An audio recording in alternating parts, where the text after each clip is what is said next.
सुप्रभात बच्चों। आज हम लोग कक्षा 10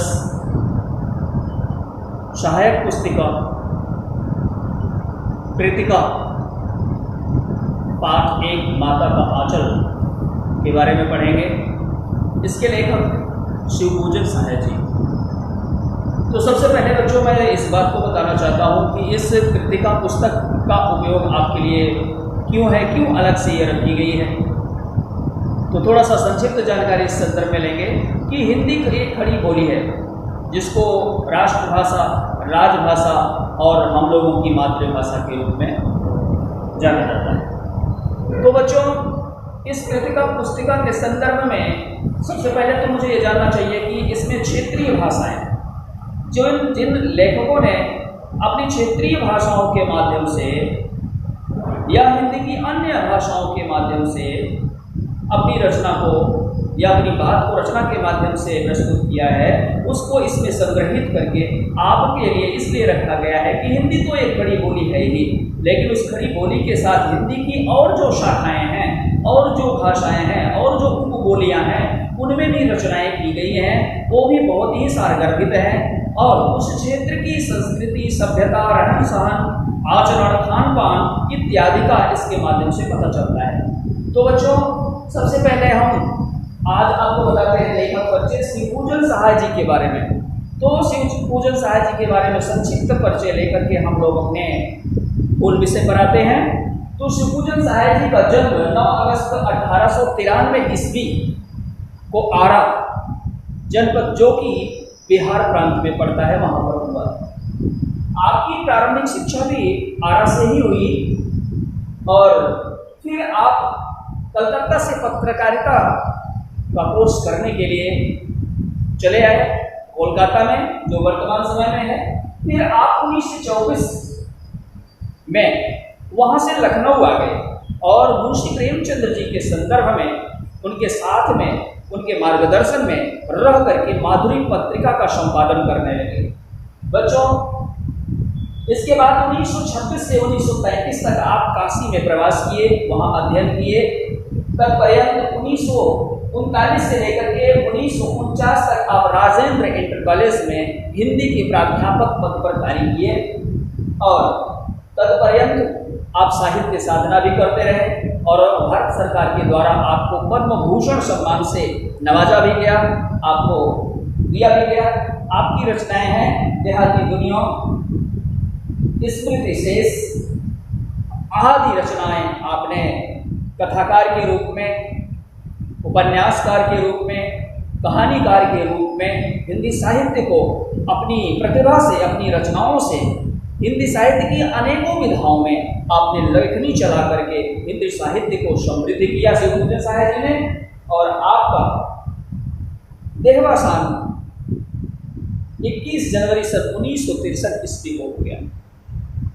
तो ये और आपकी भाषा के संदर्भ में आप विचार किया जाए, आपकी शैली के संदर्भ में विचार किया जाए तो आपकी शैली, लेखन की जो शैली थी वो बहुत ही प्रभावशाली रही है और लोगों की समझ में आने वाली रही है, सहज रही है, सरल रही है।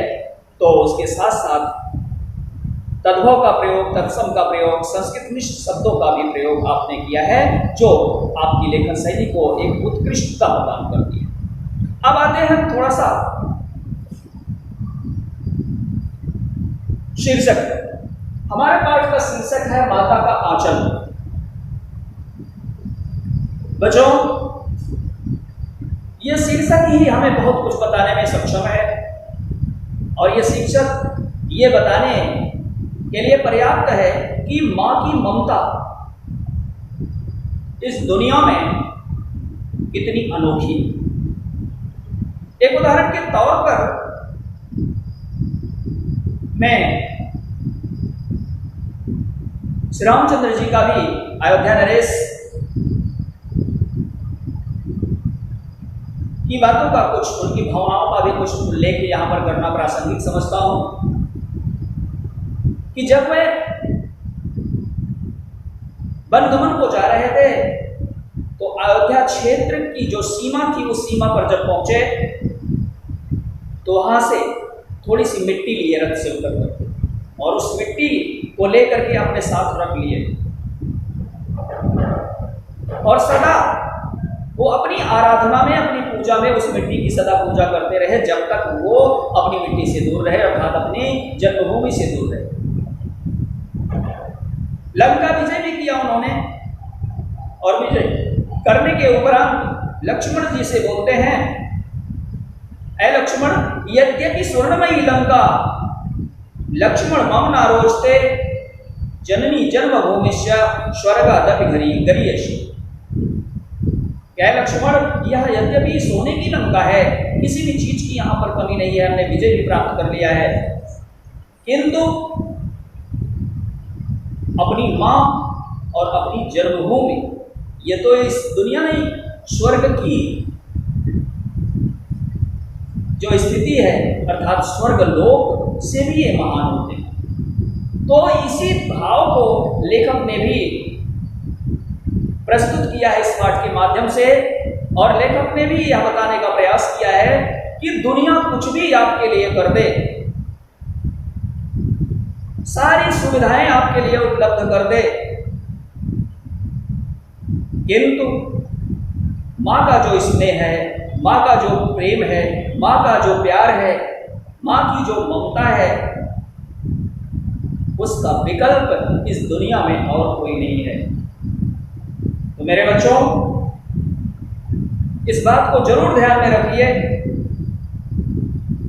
कि अगर आपके प्रति, आपके मन में मां के प्रति कभी खेद की भी भावना आए, क्रोध की भी भावना आए, तो जरूर इस बात को याद कर लेना कि मां ने जो स्नेह आपको दिया है, जो वो किसी को, अपने किसी को नहीं दिया है जो आपको दिया है, तो आपका भ्रम वहीं पर टूट जाएगा। इस धरती पर माता और पिता से कभी कोई पूर्ण हो ही नहीं सकता है। उन्होंने जो उपकार हमारे लिए किया है, इस पाठ में इसी को बताने का प्रयास किया गया है। तो आइए हम लोग थोड़ा सा पाठ के सारांश की ओर चलते हैं। लेखक का जो प्रारंभिक नाम था, बचपन का नाम था तारकेश्वर नाथ, और इस पाठ में जो ग्राम्य संस्कृति है उसका उल्लेख किया गया है। लेखक तारकेश्वर नाथ छोटा होता है,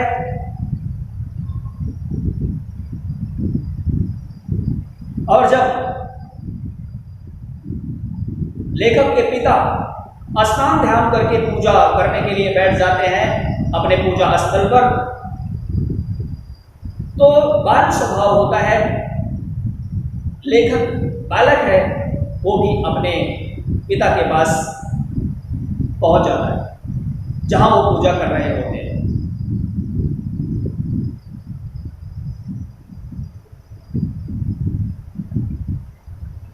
लेखक का पिता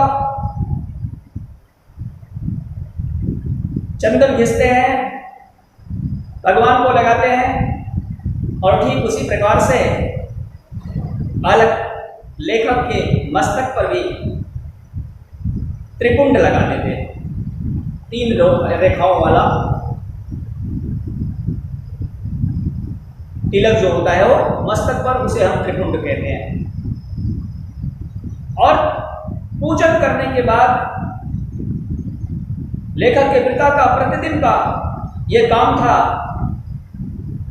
कि वो राम नाम लिखे कागज पर आटे की कुछ गोलियां गूंथ करके बनाते थे और तालाब में जा करके वो मछलियों को खिलाते थे। तो जब वह लेखक का पिता पूजा करके उठते थे और उन आटों की गोलियों को राम नाम लिखे हुए कागज में लपेटकर बालक तारकनाथ को, तारकेश्वर को अपने कंधे पर बिठा करके तालाब तक जाते थे और वहां मछलियों को खिलाते थे।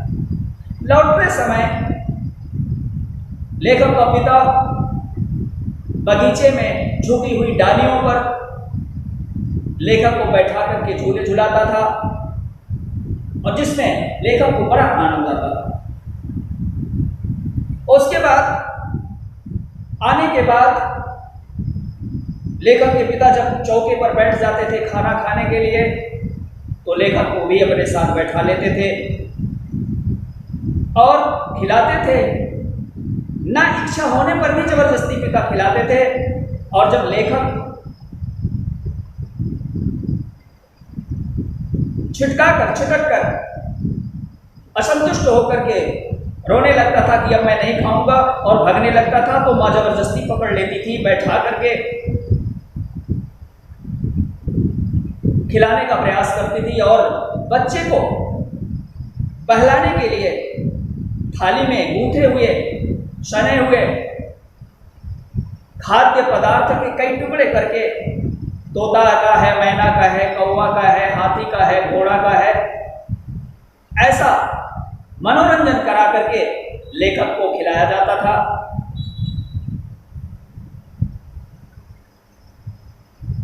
जिससे लेखक काफी आनंदित होता था। और फिर लेखक खा करके जैसे ही भागने की कोशिश करता था, लेखक की मां जबरदस्ती पकड़ करके लेखक के बालों में कड़वा तेल, जिसको सरसों का तेल कहते हैं, डाल करके कंघी करके उसको बांध देती।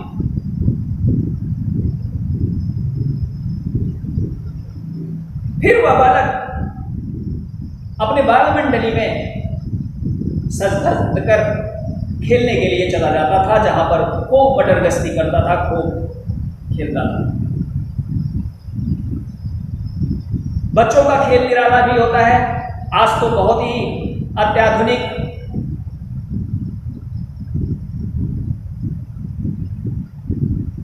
खेल और खिलौने हमारे मध्य में है। हमारे बच्चे तुरंत उसको खरीद करके खेलना शुरू कर देते हैं।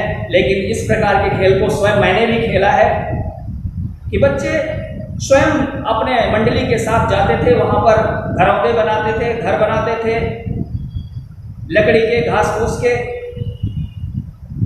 कसोरे के टूटे हुए छोटे छोटे टुकड़े को लेकर के वहां पैसा बनाते थे।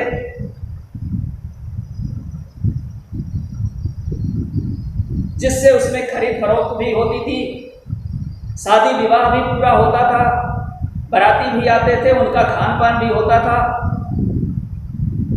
लड़की की विदाई भी होती थी।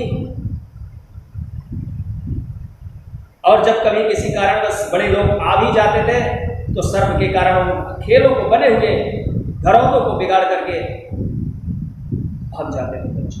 तो ठीक इसी प्रकार से लेखक भी करता है, घरौंदे बनाता है बालमन। तो मेरी समझ से इस प्रकार के खेल में बच्चों के अंदर संरचनात्मक विकास होता है, उनकी भावनाएं क्रिएटिव होती हैं, कुछ करके और सीखने की प्रवृत्ति का विकास होता है इस खेल के माध्यम से। लेकिन आज अत्याधुनिक हमारे जो खेल और खिलौने हैं, इनसे हमारी संरचनात्मक प्रवृत्ति का ह्रास होता है और हमारी मानसिकता भी थोड़ी सी बदल गई है। अगर इस प्रकार के खेल को खेलने के लिए अगर हमारे बच्चे निकलते हैं तो हम ही स्वयं मना करते हैं, अरे ये मिट्टी में मत जाओ, मिट्टी मत छुओ।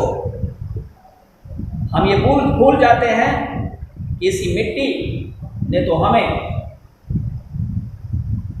जीवन का चमत्कार दिया है, जीवन का रस दिया है, और उसी के प्रति हमारी इस तरीके की सोच। खैर, ये बच्चों की अपने खेल की प्रक्रिया है अपने मंडली के माध्यम से। इसके बाद बच्चों के द्वारा कुछ हरकत भी किया जाता है। संयोग से एक दूल्हे की पालकी आ रही होती है, जिसमें सभी बच्चे बाल मंडली आकर के उस पालकी के सामने खड़े होकर के दूल्हे को चिढ़ाते हैं, जोर जोर से चिल्लाते हैं, उद्दंडता करते हैं। आज ये सब दुर्लभ है। आज बालकों के ऊपर आधुनिक शिक्षा व्यवस्था का जो दबाव है उससे बालक दबा हुआ है। खुल करके उसकी मनोवृत्तियों का, उसकी प्रज्ञा का विकास होने का अवसर नहीं मिल पा रहा है। मशीन के साथ बच्चों को मशीन बना दिया जा रहा है, वो बोझ से दबा हुआ है। लेकिन लेखक इस पाठ के माध्यम से बताने का प्रयास किया है कि बच्चे किस प्रकार से उन्मुक्त होकर के खुले गगन में बिना किसी भार के वो कैसे अपने चरित्र का, अपनी मेधा का विकास करते थे परिवेश में रह करके, ग्रामीण परिवेश में रह करके। फिर इसके बाद क्या घटना घटती है? गांव के ही एक बुजुर्ग मोशन तिवारी जी होते हैं। वो तिवारी जी आ रहे होते हैं, जैसा कि आज भी होता है, छोटे बच्चे जब अपने ग्रुप में होते हैं तो किसी को भी अगर देखते हैं तो उनके क्रियाकलाप कुछ आनंददायी होते हैं। ठीक मोशन तिवारी जी भी उसी तरीके से जा रहे थे। रास्ते में बच्चों की मंडली सामने पड़ी, लेखक चिल्ला चिल्लाकर और बच्चों को भी लेकर कहने लगा, गुड़वा बेईमान मांगे करेला का चोखा। अब इस बात को भूषण तिवारी जब सुनते हैं तो बहुत नाराज होते हैं और अपनी छोटी सी कुबरी लेकर के बच्चों को मारने के लिए दौड़ा लेते हैं। उल्टा सीधा कहते हैं और दौड़ा लेते हैं। लेकिन बच्चे तो बच्चे, भूषण तिवारी जी बुढ़े, पकड़ नहीं पाए। बच्चे स्कूल गए और भूषण तिवारी जी भी स्कूल जा करके वहाँ के अध्यापक से कंप्लेन करते हैं, शिकायत करते हैं और वहाँ लेखक की कस करके धुनाई होती है। किंतु जब घर पता चलता है तो पिताजी जा करके मास्टर साहब से,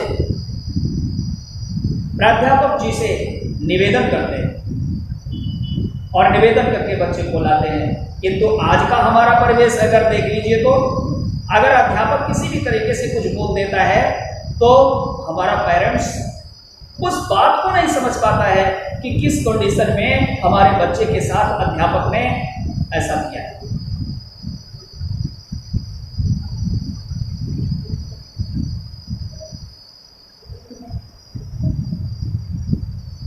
लाने के बाद लेखक जब घर पहुंचता है तो फिर अपनी मंडली के साथ होता है। फिर मोहल्ले के बच्चे, 2-4 बच्चे, 10 बच्चे एकत्रित होते हैं। ये सभी मिल करके खेत में निकल जाते हैं, वहां चिड़ियों को पकड़ने का खेल खेलते हैं। चिड़ियाँ उड़ रही होती हैं, सभी दौड़ दौड़ करके चिड़ियों को पकड़ते हैं। इसी बीच बारिश होती है और बारिश होने के उपरांत पानी एकत्रित होता है। वहीं एक चूहे की बिल होती है जिसको होल कहते हैं, और उस बिल में ये सभी बच्चे मिल करके पानी उलेचना शुरू कर देते हैं, पानी उसमें डालना शुरू कर देते हैं। मैंने इस शब्द का उच्चारण किया, उलेचना, अर्थात हाथों से पानी उस बिल में डालना।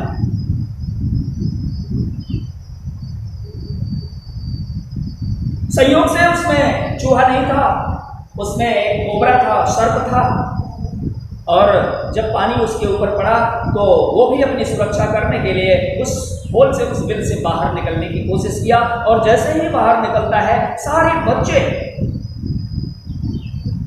इतने डर जाते हैं, इतने भयभीत हो जाते हैं कि गिरते पड़ते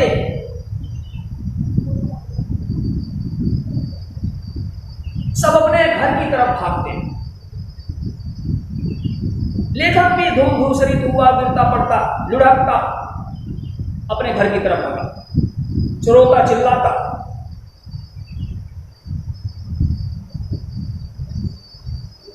जैसे ही वो घर पर पहुंचता है तो ओसारे में, बरामदा बोलते हैं, जो घर के सबसे पहले होता है, ओसारे में लेखक का पिता बैठा हुआ है।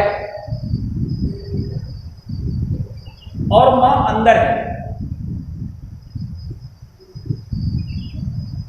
किंतु यहां इसी पाठ का सार यहीं पर है, सारांश जो यहां पर दिया जा रहा है, तक जो पाठ का विषय वस्तु है, जिसके ऊपर एक पाठ बनाया गया है, लिखा गया है, लेखक की जो उद्देश्य है वो यहीं पर सफलीभूत होता है। लेखक का पिता उशारे में बैठा हुआ है, जो कि पहले पढ़ता है, घर के सामने है, और लेखक की मां अंदर है। लेखक गिरते पड़ते, रोते चिल्लाते, बिलखते, ढोल धूसरी, जैसे ही घर पर प्रवेश करता है अपने पिता को देखता है, लेकिन पिता के पास नहीं जाता है। वह सिर्फ और सिर्फ अपनी मां के पास जाता है, जो कि अंदर बैठी हुई है। और मां उस स्थिति को देख करके विवल हो जाती है, घबराती है, और अपने गोदी में लेकर के अपने आंचल से लेखक के धूल दूसरे काया को साफ करती है, और जहां पर चोटें लगी हुई हैं वहां पर हल्दी मालिश करती है।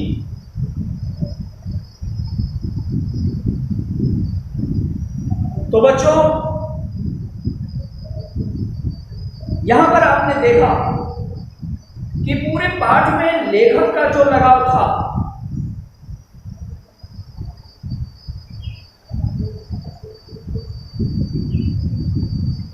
वो पिता से ज्यादा था।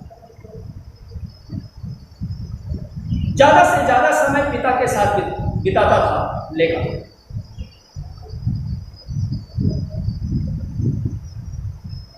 और पिता भी अपना ज्यादा से ज्यादा समय जो है वह लेखक को देता था, अपने बच्चे को देता था। किंतु जब मुसीबत की घड़ी आई,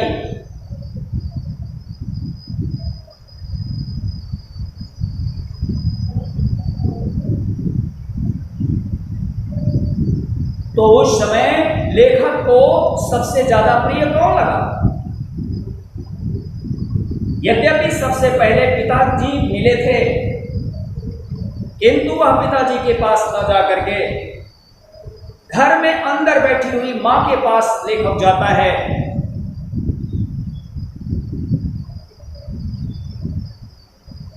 इससे यह सिद्ध होता है कि आपत्ति के समय में, मुसीबत की घड़ी में, विपत्ति के समय में जो जितना अजीज होता है वही याद आता है, और लोग उसी के पास जाने की कोशिश करते हैं, क्योंकि उनको वास्तविक आनंद अर्थात वास्तविक सहानुभूति वहीं से मिलती है जो उसको अच्छी तरीके से प्यार देता है। मैं पिता के प्रेम को, पिता के स्नेह को, पिता की गरिमा को, पिता की मर्यादा को, पिता के त्याग को, पिता के समर्पण को नकार नहीं रहा हूं। अगर मां धरती है तो पिता आकाश है। दोनों इस जीवन रूपी जो नैया है, इसके दोनों पतवार हैं,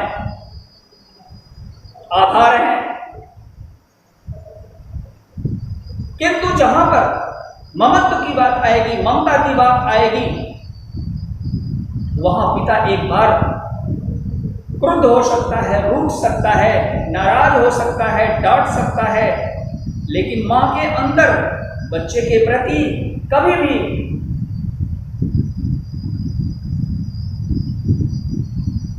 इन सब भावनाओं का प्रवेश ही नहीं हो सकता है अपने बच्चों के प्रति। कहा भी गया है कि करगहि केस करई जो घाता, ताउन हेतु उतारे माता।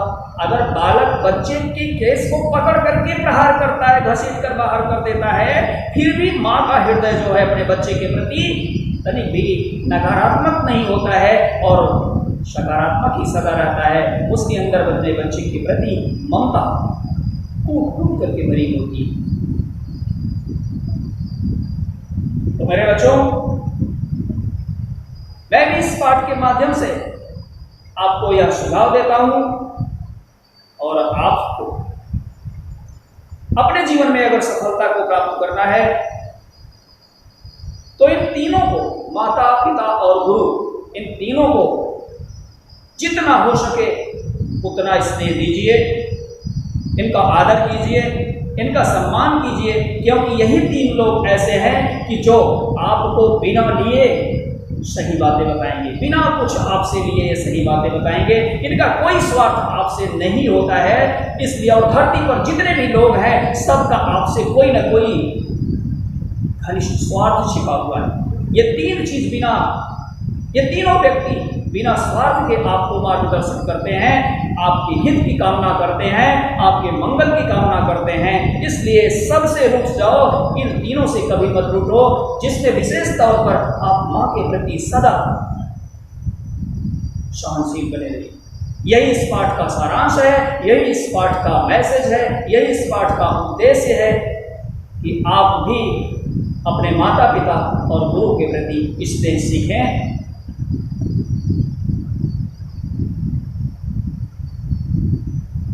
एक आदर्श व्यक्तित्व बन करके उभरें, यही हमारे इस पुस्तक का उद्देश्य, इस पाठ का उद्देश्य है और लेखक का उद्देश्य। तो बच्चों, मुझे पूर्ण आशा है, आशा ही नहीं बल्कि पूर्ण विश्वास भी है कि ये जो छोटा सा व्याख्यान मेरे द्वारा प्रस्तुत किया गया,